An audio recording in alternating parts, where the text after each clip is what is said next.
माँ, माँ, मेरी माँ की मूर्ति कहाँ चली गई? माँ, कहाँ चली गई? माँ, अपनी माँ को ढूंढ रही हो?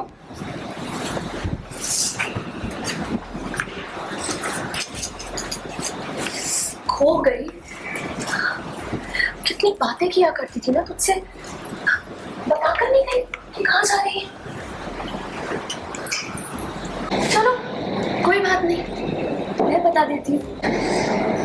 तुम्हारी माँ इस दुनिया से जा चुकी है तारा, इतनी दूर कि तुम उन्हें कभी ढूंढ नहीं पाओगी। बेचारी माँ को कितनी गर्मी लग रही होगी, कहीं पिघल ना गई हो। बकवास बंद करो और अपनी एक खोखली धमकियां ना किसी और को देना। अब तुम्हारी मदद कौन करेगा? कौन बचाएगा तुम्हें मुझसे? बताती हूँ तारा, बताती हूँ। हाँ? तुम्हें भी तुम्हारी माँ के पास भेजूंगी, बस थोड़ी देर और, थोड़ी देर और, थोड़ी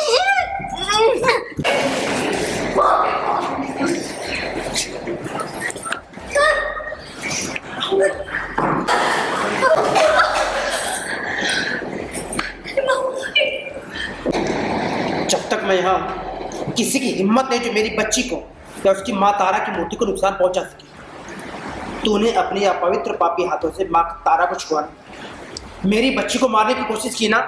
अब मैं देखती हूँ कि कौन बचाता है तुझे। I am back, Royal.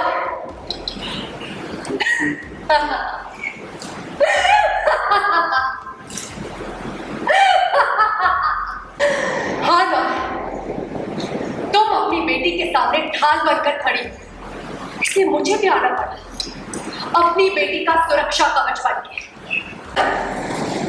तुम अपनी बेटी के सामने ढाल बन के खड़ी, इसलिए मुझे आना ही पड़ा अपनी बेटी का रक्षा कवच बन के। तुम लड़ो अपनी इस तारा की ओर से, पर ये जान लो कि असली जंग तो अब शुरू हुई है, क्योंकि अब निशी अकेली नहीं है, उसकी मां आ चुकी है मैदान में।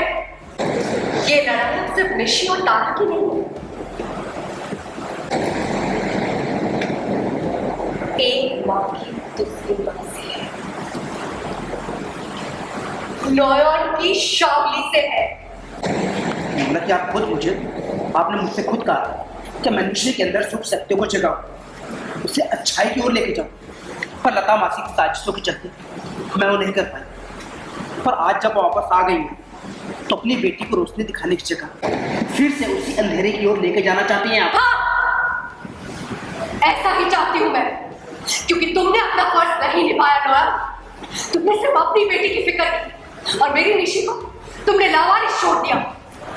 आप मुझे गलत समझ रही शावली दीदी, हमारे साथ क्या क्या हुआ शायद आपको पता भी नहीं।